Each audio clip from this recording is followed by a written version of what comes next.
The archery community has been lying to you for the last few years about which sight pin configuration is the most effective for bow hunting. I'd say this probably started about 5 years ago or so, maybe a little earlier than that, but you started to see that big shift about 5 years ago of people going from a multi-pin fixed sight to a slider single pin sight in the hunting community. And this is just one of many carryovers from the actual target archery community to the hunting industry is going to be single pin sights. You can also see it with like, you know, a back bar or running longer stabilizers, a longer axle to axle bow. Simple things like that that are really effective in the target industry have transferred over to the hunting industry. Some of them have been great, and something like a single pin sight I think has done a lot more harm than help. So if you guys don't know, the concept of a single pin slider sight is basically where you can set your pin wherever you want. You have a sight tape and you can dial it out to just anywhere you want on that tape. So say I'm set, you know, with that single pin at 20 yards, but I want to shoot 83 yards, I can just dial down on my sight tape and boom, there you go.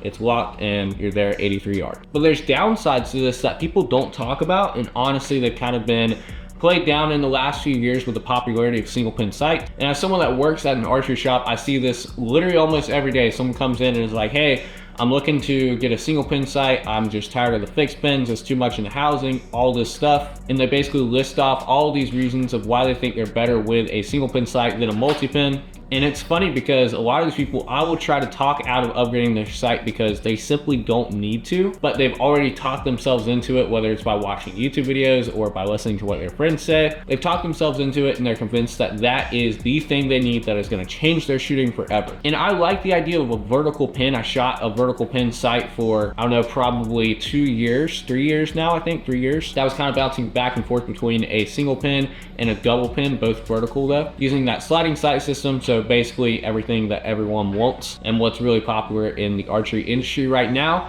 And I really, again, I like the concept of a vertical pin because it's just so nice to have that clean, you know, just one pin in the middle of your housing and everything else is open and free. You can just focus on the target, use that one pin, and it's not, you know, coming out from the side, so it's a little easier on your left and right misses. They're maybe minimalized a little bit. But anyways, I really like the concept of a single vertical pin, and I still think that's definitely the best configuration for target shooting in general. It's just the cleanest sight setup, and there's a little less confusion whenever you're target shooting. That's why it's super popular in the target world and why it transferred over to the hunting industry. But that transfer is not so seamless, and I would argue that you're much better off with a multi-pin sight in a hunting scenario than a single pin for a few reasons. So first off, in a hunting scenario, if you are hunting, say, 20 yards and you know that this deer is going to come to 20 yards and only be at 20 yards and you won't have a shot opportunity anywhere else, and a single pin sight is completely fine at 20 yards. Leave it there and you've got that nice vertical, you know, pin, clean sight housing, all that stuff. But in 90% of hunting scenarios, you don't know exactly where the deer is going to be. Sure, you may have your corn poured 25 yards in front of you,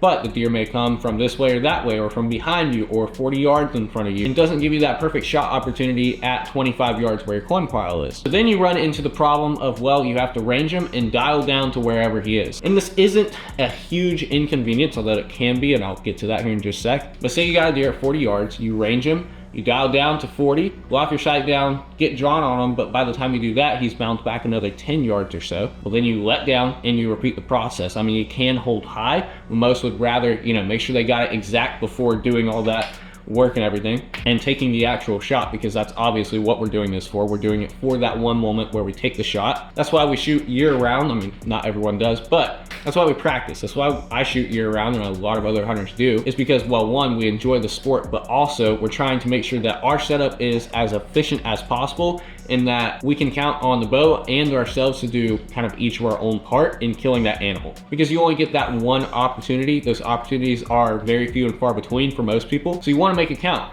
And it really stinks whenever you have a deer walk out for a perfect shot opportunity at, say, 20 yards. By the time you range him and then get drawn back on him, he's bounced back, he's seen you maybe, he's bounced back another 15 yards, you have to let down, do it again, and usually by that time, he's gone. I've had this happen multiple times, and it is not a fun experience at all whenever you got a decent buck, you know, sitting there. My example, it was like, I think it was about 35 yards or so, ranged him, but he's steady walking, and of course I don't want to get his attention because I'm not drawn back and ready to shoot yet, but he's just walking in a straight line. I range him and he keeps going, And by the time, you know, I get my bow drawn back and everything, he's probably another 15 yards away or so. And it's like, I don't want to just guess and take a random shot. It's obviously not a smart decision. So I let down, range him again, and redo my sight, and the next thing you know, he's gone. And that was a huge missed opportunity, and there's been several others that are not fun, but that's honestly probably the main one that comes to mind, just because it was the biggest disappointment. It was a buck. The other ones I think were all does, I'm pretty sure.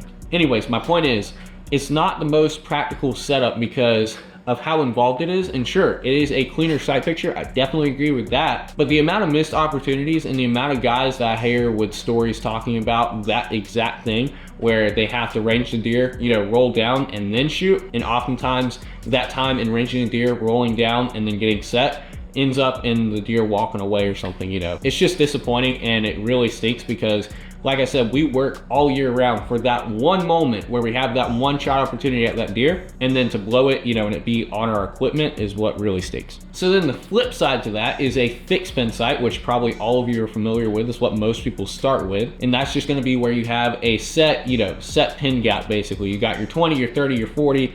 Maybe you got a 5 pin and you got 50 and 60 as well. And you learn to gap shoot, basically shoot between the pins. Or some people just hold high or low or whatever. So like say, you know, I got a deer at 25 yards, so I'm trying to shoot him. I'm gonna put my 20 pin just a little high on him. Or you can just split the difference between the 20 and 30 pin and it does the same thing. But fixed pin sights are probably still the most prominent sights in the industry, just because it's what comes on pretty much any factory ready to hunt, like barebow or a diamond or anything like that, is all gonna have just a fixed pin sight on it. It's the easiest for beginners to learn on. Like I said, probably just the most widely used sight pin configuration in the industry. But here in recent years, like I was saying, slider sights have become a really big deal, specifically the single pin. And a lot of the objections you hear to a multi-pin sight in favor of a single pin sight is, like I said, the housing. You know, there's too much going on in the housing. It's too confusing. I don't like having to deal with all those pins in the tree stand. Whenever in reality, it's honestly the opposite. The simplicity of a fixed pin sight is honestly what makes it the most practical configuration for bow hunting, is because you don't have to move anything. You get a deer at 35 yards, you range him, you're ready to go. All you gotta do is hold high on that second pin and let it rip. There's no dialing down, there's no rearranging. It's not one fixed pin. If he bounces back 10 yards, you just use your second pin, or the pin under that, I should say. So honestly, the main argument against a fixed pin sight, with it being too complicated, is actually the opposite. And I would say that a single pin sight is too complicated in the tree stand. There's just too much going on, in that you have to dial, and there's too many variables when hunting. You can't count on that deer walking out to 20 yards exactly. There's no telling where he's gonna be. He may be chasing a doe, and you're not gonna have time to dial that thing. You can say, okay, he's at 45 yards. All I gotta do is hold high on my 40 pin. If he sees me and he bounces back to 55, okay, I'll bring it up to my next pin. It's so much easier and simpler, and I wish more people would use it. My personal pick though is gonna be a combination of both. So I run a multi-pin slider. You guys can see I got 3 fixed pins there, so that's my 20, 30, and 40. So anything inside 40 yards, I do not have to move this thing at all. Don't have to touch it. I can gap shoot whatever I want to do inside 40. And then from there, I can still dial out to wherever I want, so I still get all the perks of running a slider sight, just without the downside of being locked to that one single pin. And like I said, I ran a single pin before. I really like a vertical pin, but it's just not practical in the woods because you have so many variables at play, and you can't count on that deer being there and staying there from the time that you range him, dial down your sight, and get the full draw. Chances are he's not going to be in the same spot, and there's times where he is going to stay in that same spot. Don't get me wrong, I know I'm going to get plenty of comments blasting me saying, well, I killed, you know, all these deer with single pin sight. That's okay. I'm happy for you and your success, but just look at the facts. It's a lot simpler and more practical to run a multi-pin sight, and I would argue for a multi-pin slider, because you still have that same ability. In any hunting scenario, it's just so much more practical. So put a little more thought into your pin configuration.